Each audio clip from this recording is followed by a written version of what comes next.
The great hall of the Galactic Council shone with the light of 1,000 stars. Tall windows reached from floor to ceiling, showing the vast blackness of space beyond. 47 alien races sat in curved rows, their eyes all fixed on one spot, the human standing at the center. Admiral James Turner stood straight and tall. His gray uniform was clean and simple next to the fancy clothes of the alien leaders. At 62 years old, he had spent 20 years trying to win fair treatment for humans in the galaxy. Today would be his last try. "The Council will hear Earth's statement," said the Aldari speaker. His blue skin glowed as he looked down at Turner from his high seat. The three ruling races, Aldari, Vespians, and Turans, sat above all others, as they always did. Turner took a deep breath. The weight of all humanity rested on his next words. "For 30 years, we humans have reached out to the stars with open hands," he began. His voice was calm but carried to every corner of the hall. "We shared our music, our art, our science. We joined your wars. We healed your sick. We helped build this very council chamber." He pointed to the ceiling, where human workers had placed the famous star dome that showed the entire galaxy in real time. "And how were we repaid?" Turner continued. "You took our fastest ships and called them your own design. You blocked our colonies from the best planets. You taxed our goods but not those of the Aldari. You called us violent while the Turans destroyed 3 peaceful worlds." Angry voices rose from the Turan section. Turner ignored them. "Last month, humans asked for the right to join the council leadership. You not only said no, you laughed. You said humans were too young, too wild, too different." Turner's eyes narrowed. "But we all know the truth. You fear us because we grow stronger each year. You fear us because your people look to Earth for new ideas. You fear us because we treat all beings as equals." The hall grew very quiet. "We came asking for a seat at your table. Instead, you offered us crumbs from the floor." Turner straightened his shoulders. "Today, Earth withdraws from the Galactic Compact. All human ships, bases, and people will return to our home system within 6 months." The silence broke. Voices shouted in 20 languages at once. Some aliens stood, others pounded their seats. The Aldari speaker banged his light staff for order, but no one listened. Turner waited for the noise to die down. "You will soon learn what it means to lose humanity's help," he said. "Your trade routes we protected. Your sick we healed. Your hungry we fed. All gone." An Aldari counselor rushed forward. "This is a trick. Humans always bluff." Turner smiled slightly. "This is no bluff. This is goodbye." He turned to the 20 human delegates seated nearby. With a simple nod, they all stood together. As one body, they walked toward the exit, ignoring the calls for them to stop, to talk more, to be reasonable. At the great doorway, Turner paused and looked back. The council remained in chaos. The Vespian leader was shouting at the Aldari speaker. 2 smaller races were already leaving through side doors, worry clear on their alien faces. "They think we're running away," whispered Robert Lee, Turner's assistant. "They don't understand." "They will," Turner said quietly. "Earth has tried peace for 30 years. Now they'll see what happens when humanity stops playing by their rules." As the human delegation walked through the doorway, a young Turan diplomat rushed up to Turner. "Admiral, please. This is a mistake. The council needs humans." Turner looked at the young alien with almost kind eyes. "No, the council needed to respect humans. That chance is gone. Tell your leaders, Earth isn't retreating. Earth is preparing." The doors closed behind them with a final, heavy sound. In their private chambers, the Aldari leadership celebrated. "Let the humans run home," the High Speaker said. "Without their disruptions, we can finally bring proper order to the galaxy." None of them noticed the small blinking device left under the council table, the first piece of humanity's real plan. Captain Lisa Reed stood at the main window of Proxima Station, watching the last transport ship dock. This outpost, circling the nearest star to Earth's sun, had been humanity's first step into deep space. Now it would be their last retreat. "Status report," she said to her second officer. "We're on schedule, Captain. Last civilian group is boarding now. All research data has been copied and the original servers wiped. Essential equipment is packed. Anything we can't take has been broken down." Reed nodded. Proxima Station had once held 5,000 people. Now it felt like a ghost town. Empty halls echoed with the sounds of the final evacuation. "What about the message beacon?" she asked. "Set to activate 1 week after our departure. It will broadcast the standard human withdrawal message for 3 days, then self-destruct." Reed looked at the red giant star outside. For 12 years, this station had been her home. Leaving felt wrong, but orders were orders. Her comm unit beeped. "Captain, we have visitors. A Vespian trade ship is requesting emergency docking." Reed frowned. "Denied. Send the standard message. This station is closed by order of Earth Command." 6 months had passed since Admiral Turner's speech at the Galactic Council. Across 27 star systems, scenes like this played out as humanity pulled back all its people and resources to the Sol system. The galaxy watched with surprise as humans actually did what they promised. They left. Trading posts where humans sold their famous medicines now stood empty. Research stations went dark. Military outposts that had protected trade routes were abandoned. Many aliens thought humans were simply throwing a tantrum. They would be back soon, begging to rejoin the Galactic Compact. Others worried about what this sudden retreat really meant. Deep within Earth's moon, Professor Alan Wright pushed his glasses up and stared at the test results on his screen. Around him, a massive underground facility hummed with activity. Hundreds of scientists and engineers worked at similar stations, all focused on projects hidden from alien eyes. "Run it again," Wright told his assistant. "I want to be absolutely certain." The assistant nodded and started the test sequence. On a platform before them, a small metal sphere began to glow. Then, with no sound or flash, it vanished. 5 seconds later, it reappeared. Wright allowed himself a small smile. Distance. 5 light minutes, stir. It went to Mars orbit and back, completely undetected by the monitor satellites. Wright nodded. What they had created would change everything. The Phantom Drive could move ships faster than light without creating the ripples in space that all other FTL drives made. It meant human ships could travel anywhere without being detected. It meant they could strike from nowhere. And the aliens had no idea it existed. "Tell General Stone we're ready for full ship testing," Wright said. In a hidden base beneath the Pacific Ocean, Admiral Turner met with Earth's military leaders. The room was simple, with no windows and only one door. The walls were thick enough to block any possible listening devices. "Show me our status," Turner said. General Emma Stone activated the holographic display. A 3D map of human space appeared, with hundreds of small lights showing fleet positions. "Fleet production is ahead of schedule," Stone reported. "The Phantom Drive is working perfectly. Stealth systems are fully operational. Weapon upgrades are at 89% completion." "And our intelligence network?"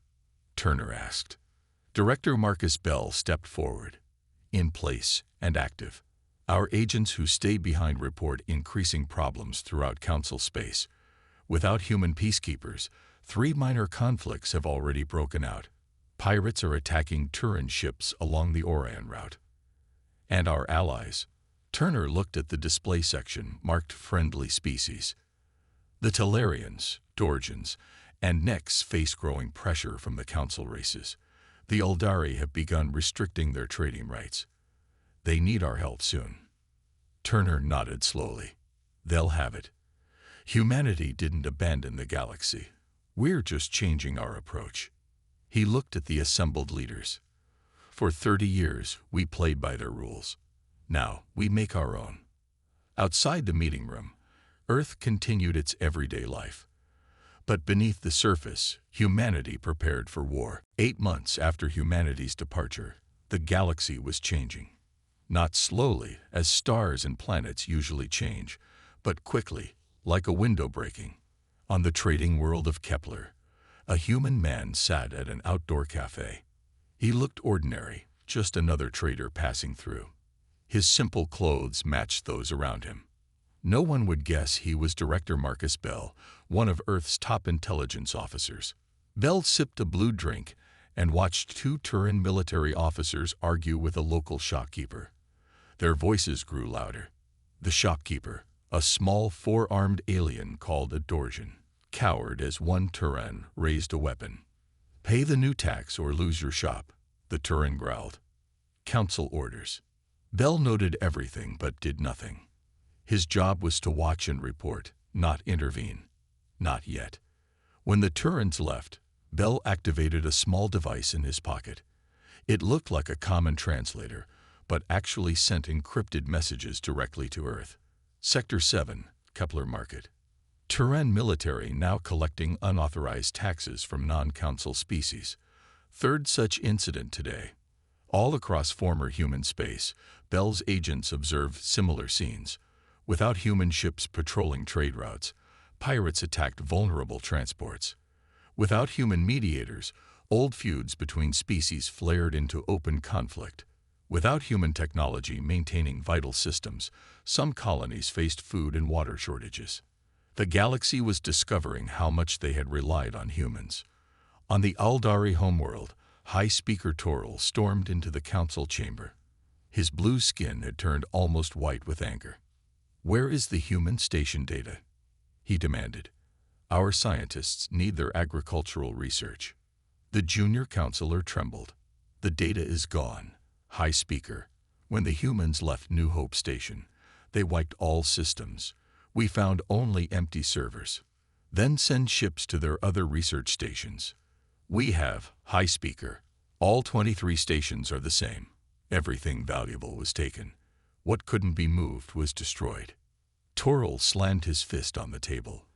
The Aldari people had secretly relied on human agricultural science for years.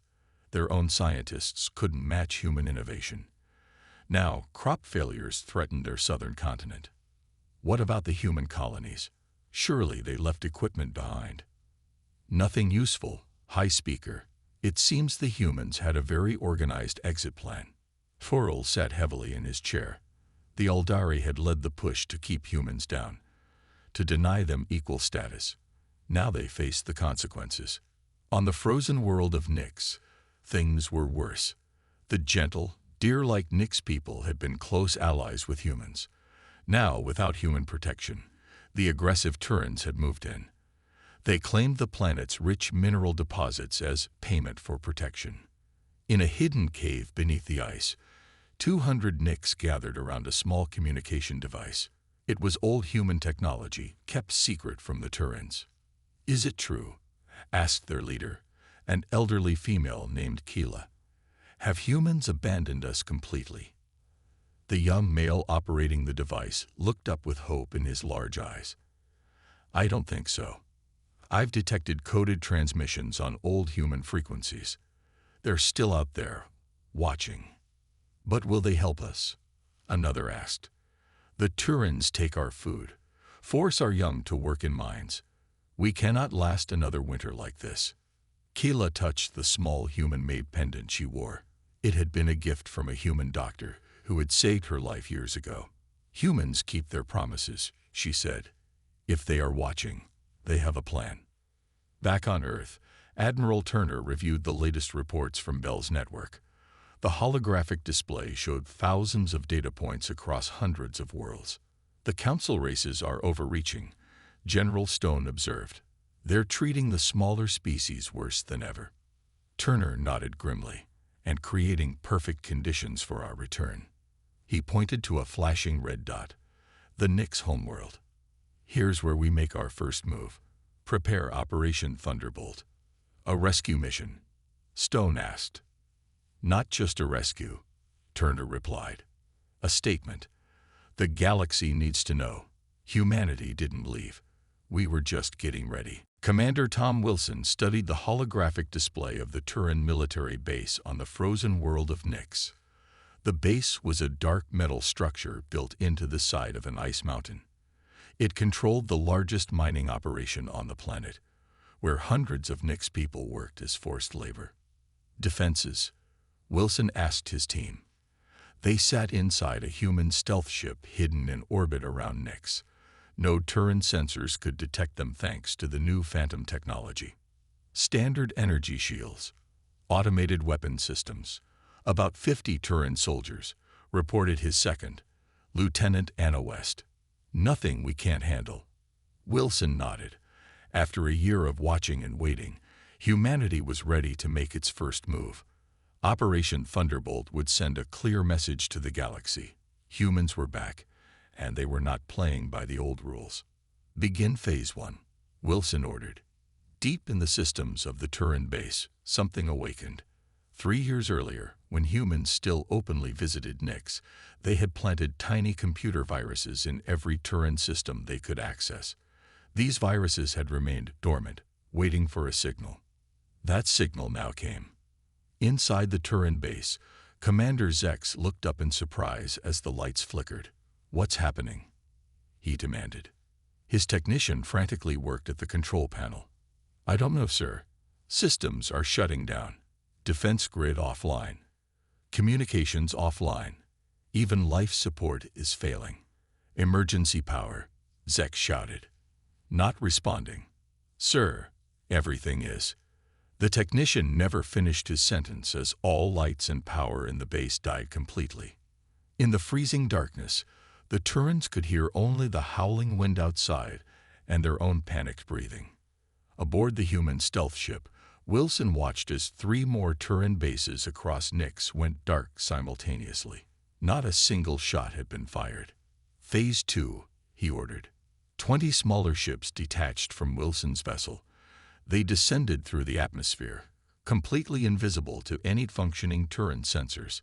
Each ship carried a team of human special forces. Wilson's ship headed for the main Nyx settlement. There, in the hidden cave where the Nyx resistance met, Keela and her people waited in hope and fear. When the cave wall seemed to shimmer and part, the Nyx gasped. Humans in dark uniforms walked through what appeared to be solid rock. Another new technology the galaxy had never seen. Wilson removed his helmet and bowed slightly to Keela. "I believe you've been waiting for us." Tears filled Keela's large eyes. "You came back." "We never truly left," Wilson said. "Now we need to move quickly. We can transport 400 of your people immediately. Priority to children, the elderly, and the sick." "And the others?" Keela asked. "Those forced to work in the mines." Wilson smiled. "They're already being freed. By morning, no Nyx will remain under Turin control." In his quarters on Earth, Admiral Turner watched the rescue operation through secure feeds. Beside him, Director Bell monitored the wider galaxy's response. "The Turins are in chaos," Bell reported. 4 major military installations suddenly offline with no explanation. They're scrambling ships from 3 nearby systems, but they'll arrive too late. Turner nodded. "And the information package?" "Released to all major communication hubs across the galaxy," Bell confirmed. "Detailed records of Turan atrocities against the Nyx, including forced labor, starvation, and executions. We included evidence that the Aldari Council knew and approved of these actions." Turner allowed himself a small smile. "And now for Phase 3. On his command, information packets were transmitted to specific receivers across the galaxy. These contained something far more valuable than evidence of crimes. They contained advanced human technology, medical formulas, power generation designs, defensive systems, freely given to the species that the Council had kept dependent for so long. Operation Prometheus is active," Bell announced. "Knowledge is flowing. The Council races hoarded technology to maintain power," Turner said. "We're giving it away to anyone who needs it." He looked at the displays showing the successful evacuation of Nyx people. "The galaxy is about to change very quickly." On the main screen, They watched as the last human ship left Nick's atmosphere. Behind them, the Turan bases remained dark and powerless, a silent testament to humanity's return. First strike complete, Wilson reported from his ship, no casualties on either side. Turner nodded with satisfaction. Perfect. The galaxy needs to understand. We could have killed them all, but chose not to. That message will speak louder than any destruction. 2 years after humanity's departure from the Galactic Council, a strange gathering took place on Earth. 12 ships from different alien species landed at the New Geneva spaceport. Each ship came alone, taking secret routes to avoid detection by Council forces. From each ship stepped representatives of species that had long been pushed aside by the powerful Council races. The deer-like Nyx, now safely resettled on a new world. The 4-armed Dorgians, whose trade had been heavily taxed. The crystalline Talarians, whose mineral-rich homeworld had been partially seized by the Aldari. They were greeted not as visitors, but as honored guests by General Emma Stone. "Welcome to Earth," she said, bowing to the assembled aliens. "You have traveled far and at great risk. We thank you for your courage." The Dorgian representative stepped forward. "When humans left, we thought we were abandoned. Then you rescued the Nyx. You shared medicine with our colonies when the Aldari withheld it. You proved you hadn't forgotten your friends." Stone smiled. "We never left the galaxy. We just changed how we operate in it." She led them through the Hall of Nations, where flags and symbols from every human country hung alongside those of alien allies. The visitors looked around with wonder. They had expected to find a bitter, isolated civilization. Instead, they saw a world united and thriving. "The Council told everyone that humans retreated in anger," said the Talarian leader, her crystal body reflecting light in rainbow patterns. "They said your technology had fallen behind, that you couldn't compete." Stone laughed. "Let us show you the truth." Deep beneath the Rocky Mountains, in a facility bigger than many cities, the alien representatives watched in awe. Human workers moved among thousands of ships under construction. Advanced weapons were being loaded. New Phantom drive engines were installed. "This is just one of 15 such facilities," Stone explained. "For 2 years, we have built in secret." The Nyx representative, Keela, who had been rescued during Operation Thunderbolt, touched a nearby ship hull. "Why show us this now?" "Because it's time for the next phase," came a voice from behind them. Admiral Turner walked in, older now but still standing tall. "For too long, the Council has ruled through fear and control. They kept species divided, fighting for scraps from their table." He activated a holographic display showing the galaxy. Hundreds of points of light pulsed with activity. "Humanity doesn't want to rule the galaxy. We don't want to be what the Council was." Turner's voice grew stronger. "We want to build something better. Something fair. A true coalition where every species contributes what they can and receives what they need." The alien representatives looked at each other. Such ideas went against thousands of years of galactic politics. "What exactly are you proposing?" asked the Talarian. "An alliance," Turner said simply. "Equal membership, shared defense, free exchange of knowledge and resources, no species above another." "The Council would never allow this," said one representative. "The Council is already weaker than they know," Stone replied. "Their control depends on fear and division. When those fade, so does their power." Turner stepped forward. "Our first joint action would be to free the Dorgian homeworld from Aldari control. We have the plan ready. This will show the galaxy what our coalition can do." The alien representatives talked among themselves. Some were nervous, others hopeful. Finally, Kella spoke for them all. "The Nyx know what humanity can do. You saved us without taking a single life. You showed more power and more mercy than the Council ever has." She bowed deeply. "We will join your coalition." One by one, the others agreed. As they signed the founding document of the new Terran coalition, news arrived from the edge of human space. A Dorgian colony was under attack by Aldari forces. The new allies looked to Turner. Perfect timing, he said. Our first mission begins now. Let the galaxy see us in action. That night, as the coalition ships prepared for their first joint operation, Earth's cities glowed with light visible from space. Humanity wasn't hiding anymore. The new era had begun. 3 years after humanity had walked away from the Galactic Council, the once mighty alliance was falling apart. In the Grand Council chamber where Admiral Turner had once delivered humanity's farewell, fear now filled the air. Another human attack, shouted a Turan commander, pounding his fist on the table. This time they took back the entire Dorjan homeworld. 40 ships lost, 2 space stations destroyed. The Aldari High Speaker Toril looked older than he had 3 years ago. His blue skin had faded to a pale gray. Were there casualties? He asked quietly. None, the Turan admitted. They disabled our ships and evacuated our people before destroying the empty vessels. They made sure everyone knew it, too, broadcasted across all channels. This was the most frightening part. The humans and their new coalition could have killed thousands of Turan and Aldari soldiers. Instead, they consistently showed mercy, a display of both power and restraint that made them seem even more formidable. On the other side of the chamber, a Vespian delegation whispered among themselves.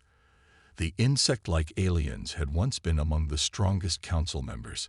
Now their systems faced internal rebellions as their own people demanded the freedoms and technologies the human coalition offered. The council must stay united. Toril insisted. If we stand together. Together. The Vespian Queen's representatives stepped forward. Your Aldari ships were nowhere to be seen when humans attacked our mining colony. You promised protection and gave nothing. The truth was becoming clear. The council races, once united in keeping humanity down, now turned on each other as the balance of power shifted. On the neutral world of Centauri Prime, Colonel Jack Foster led a very different meeting. The human officer sat across from the Vespian ambassador in a simple room with a single round table. No weapons were allowed here. No guards stood watch. Just 2 people talking.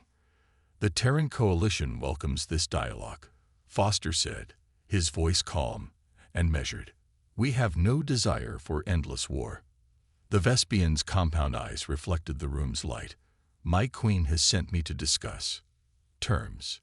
Foster nodded. We have 3 conditions. First, the Vespian Empire must make reparations to the species they harmed under council rule. Second, all Vespian territories must be open to free trade with coalition worlds. Third, the Vespian fleet must withdraw from the Talarian border. The Vespian's antennae twitched with surprise. These terms are less severe than expected. We don't seek to punish, Ambassador. We seek to build a better galaxy. Your people have much to offer. Foster slid a data chip across the table. This contains advanced medical technology. As a show of good faith, it will help with the plague affecting your southern hives. The Vespian took the chip carefully. And what do you want in return? Peace, and eventually, perhaps friendship. As they continued talking, news screens across the galaxy showed something remarkable. The Dorjan homeworld, recently liberated by coalition forces, was celebrating. Their crystalline cities, once partly destroyed by Aldari occupation, were being rebuilt with human help. Meanwhile, the Aldari and Turans prepared for war. Their combined fleet, nearly 300 ships, gathered near a world they thought held only a minor human outpost. We will crush this coalition with one decisive blow, the Aldari admiral told his captains. Show the galaxy that the council still rules. They launched their attack with confidence. Their ships dropped out of faster-than-light travel directly above the human settlement. What they found instead was a fully prepared defense system. 200 coalition ships waited in perfect formation. New weapons, unlike anything seen before, powered up. The battle lasted less than an hour. When it ended, the council fleet had been completely disabled, not destroyed. As with previous encounters, the humans took no lives.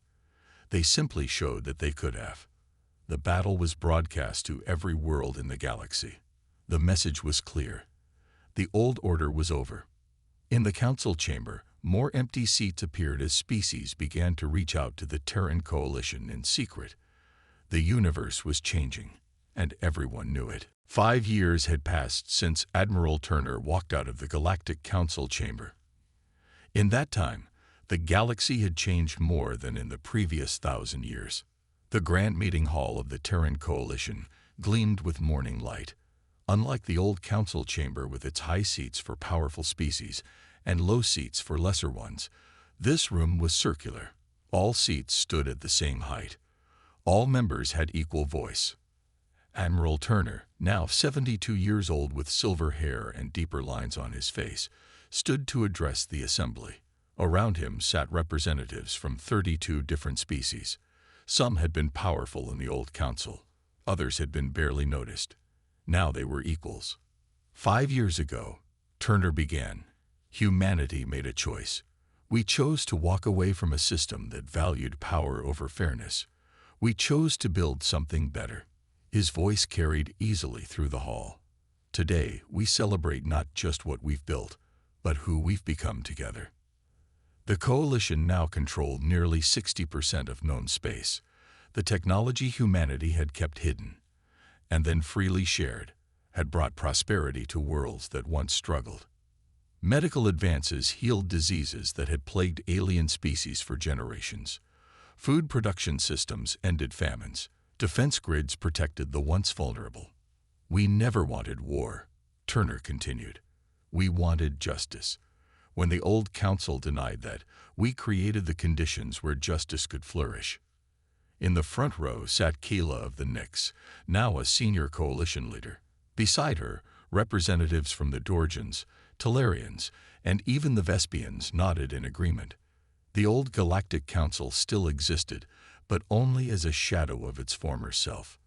The Alderi and Turans held just their home systems now, contained by coalition monitoring stations that prevented them from building weapons of war. Some called it harsh. Others called it necessary. Our work is not finished, Turner said. There are still threats beyond our borders. There are still those who believe in domination rather than cooperation. But together, we face these challenges not as rulers and subjects, but as partners. As the assembly concluded, an aide approached Turner with news. Another former council race, the Merax, had formally requested membership in the coalition. Their once proud empire had finally recognized that the future lay with cooperation, not control. Later that day, Captain Lisa Reed stood on the observation deck of Earth Station 1. Through the massive window, she watched ships of various designs moving together in perfect formation. Coalition ships that once would have fought each other now trained together. Beside her stood Professor Alan Wright, whose phantom drive had helped change the balance of power. Director Marcus Bell joined them, his intelligence network now openly working to maintain peace rather than prepare for war. Look at them all, Wright said, watching the diverse fleet. 5 years ago, who would have believed this? Bell smiled slightly. I did. That's why I stayed behind when everyone else left. I saw what could happen. Reed touched the window. Do you think the Alderi and Turans understand yet? Do they see what we really did? Some of them do, came Turner's voice as he walked onto the deck. Their younger generation is already pushing for reform. In another 5 years, they might be ready to join us as equals. And if they try to fight again? Bell asked. Turner looked out at the coalition fleet. Then we'll show the same restraint we always have. Our strength isn't in our weapons. It's in what we choose not to do with them. A group of Nyx children ran past, playing with human and Dorgian children. Their laughter echoed through the station. This, more than any fleet or technology, was the true victory. Different species growing up together without fear. When the talks collapsed and humanity left, Turner said quietly, the galaxy thought we were running away. They didn't understand that sometimes you have to step back to move forward. Reed watched a new ship dock at the station, the first diplomatic vessel from the Merax. Well, she said with a smile, they understand now. As the sun set over Earth, Coalition ships from 32 worlds lit up like stars against the darkness. The galaxy wasn't at perfect peace. There were still challenges and dangers waiting in the unknown regions of space. But for the first time in its history, it moved forward together, building something that might last for ages to come.